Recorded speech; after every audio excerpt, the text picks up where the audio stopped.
पालखी सोहळा 2026 या निमित्ताने पुणे ग्रामीण पोलीस दलाकडून बंदोबस्ताची पूर्ण तयारी करण्यात आलेली आहे।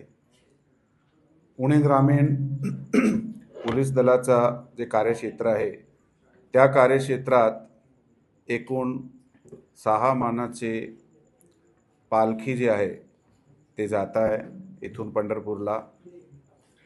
आणि संत ज्ञानेश्वर महाराज आळंदी देवस्थान इथून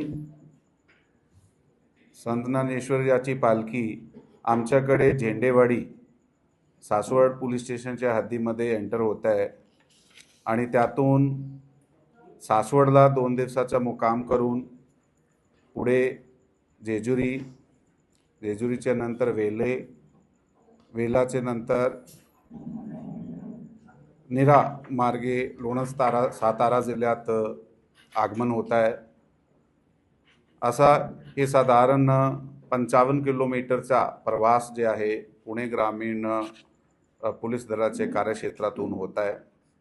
तसेच संत तुकाराम महाराज ह्या पालखीचा आगमन पुणे ग्रामीण पोलीस दलाचा कार्यक्षेत्र जे आहे त्याच्यात कुंजीरवाडी उर्ली कांचन पोलीस स्टेशनच्या हद्दीमध्ये होत आहे। त्याचे नंतर यवत, वरवंड, उंडवडी, बारामती, सणसर, इंदापूर आणि सराटी आणि पुढे अकलूज ला सोलापूर जिल्ह्यात जे आहे ते पालखी सोहळा जात आहे पंढरपूर जाण्यासाठी। ह्या रूट आमच्याकडे 160 किलोमीटर पेक्षा जास्त रूट आहे। ह्या दोघे पालखी सोहळ्यासाठी जे बंदोबस्त आहे ते नेमण्यात आलेला आहे। दोघे पालखी बरोबर पोलीस दलाचे सिनियर अधिकारी राहणार आहात। दोघे रूटवर एक ॲडिशनल SP रँकचे ऑफिसर जे आहे ते देखरेख अधिकारी म्हणून काम करणार आहे।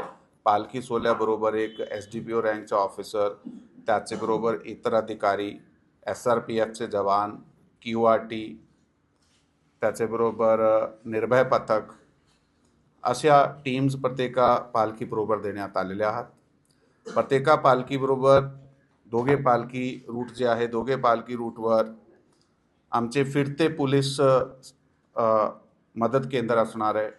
याच्यात अधिकारी, तपासी अंमलदार सुद्धा राहणार आहे, कारण काही वेळी मिसिंगची कंप्लेंट, काही चोरीची कंप्लेंट आल्यानंतर त्याच ठिकाणी त्याची जे तक्रार नोंदवण्याचा ची सोय करण्यात आलेली आहे।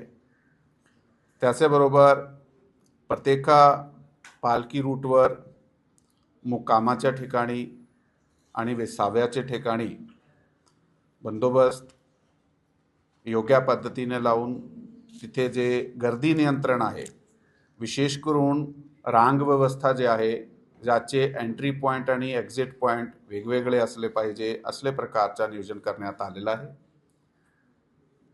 या रूटवर कुठेही रोड इंजिनिअरिंगचे जे काही प्रॉब्लेम्स होते, जेव्हा इतर काही समस्या होत्या, फॉर एक्झाम्पल वन विभागाशी रिलेटेड आहे, MSCBशी रिलेटेड आहे, BSNLशी रिलेटेड आहे, तर असे प्रत्येका विभागाबरोबर जे आहे ते पत्रव्यवहार करण्यात आलेला आहे आणि ते जी समस्या त्या ठिकाणची आहे त्याचं निराकरण करण्यासाठी समाधानक पद्धतीने कार्य करण्यात आलेले आहेत।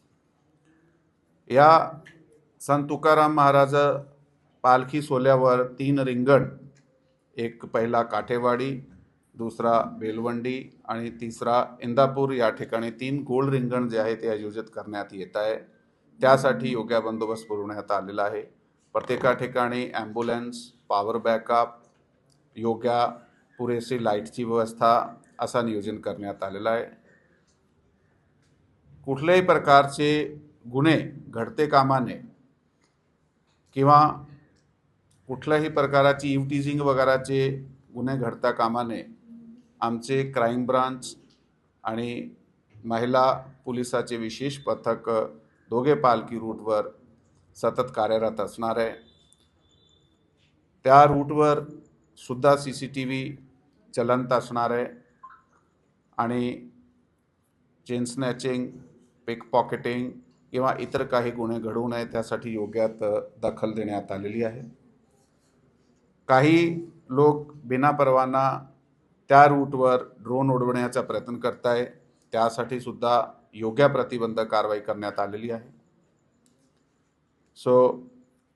ह्याशिवाय ह्या पालखी सोहळ्याचा बंदोबस्त करत असताना सर्वात मोठा जे एक बंदोबस्त लावला जाते ते ट्रॅफिक डायव्हर्शनचे आहे.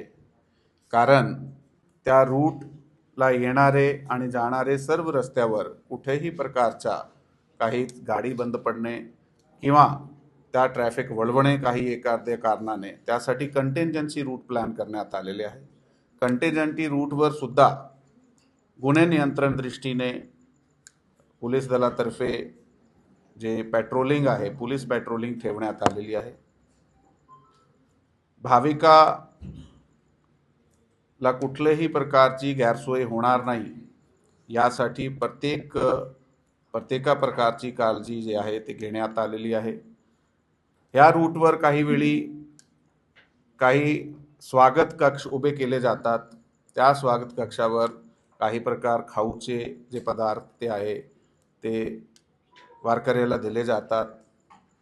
ते सर्वाचा वेलकम आहे त्यासाठी. परंतु त्या ठिकाणी DJ लावणे, गाणे वाजवणे किंवा अशा प्रकारचा कुठलाही नॉईज पोल्युशन करणे त्यावर योग्य प्रतिबंध कारवाई सुरुवातीपासून करण्यात आलेली आहे. DJ फ्री आणि लाऊडस्पीकर फ्री हे वारी जे असणार आहे. त्याच्याबरोबर पुणे ग्रामीण पोलीस दलातर्फे दोघे पालखी सोहळ्याबरोबर मिळून आणि वारकऱ्याबरोबर मिळून एक हरित वारीचा कन्सेप्ट राबवण्यात आलेला आहे. मागच्या वर्षी सुद्धा अखेर रूटवर प्लांट लावण्यात आले होते. यावर्षी सुद्धा प्रत्येक पोलीस स्टेशनची हद्दीमध्ये त्या रूटवर जागोजागी जे आहे ते ट्री प्लांटेशन करण्यात येणार आहे. पाऊस सुरू झालेला आहे म्हणून आता लावण्यात आलेले जे झाडे आहे ते पुढच्या वर्षी अजून मोठे होऊन जाईल आणि पर्यावरणात एक चांगला इम्पॅक्ट त्याचा होईल. याशिवाय संपूर्ण बंदोबस्त जे येणार आहे त्याचे राहण्याची सोय, त्याची ट्रान्सपोर्टेशनची सोय हे सुद्धा चांगल्या प्रकारे करण्यात आलेली आहे. काही गोष्टी जे पुणे ग्रामीण पोलीस दलाकडे सध्या उपलब्ध नाही आहे ते दुसऱ्या घटकाकडून मागून घेतल्या गेल्या आहेत. जसा की सर्वेलन्स व्हॅन आहे किंवा इतर काही टेक्निकल सर्वेलन्सचे जे उपकरण आहे ते दुसऱ्या घटकाकडून विनंतीवर मागण्यात आलेलं आहे. ह्या बंदोबस्ताती योग्यप्रमाणे आमची तयारी आहे आणि आपण सर्वाला पालखी सोहळा 2026 याची खूप खूप शुभेच्छा. थँक्यू. जय हिंद, जय महाराष्ट्र.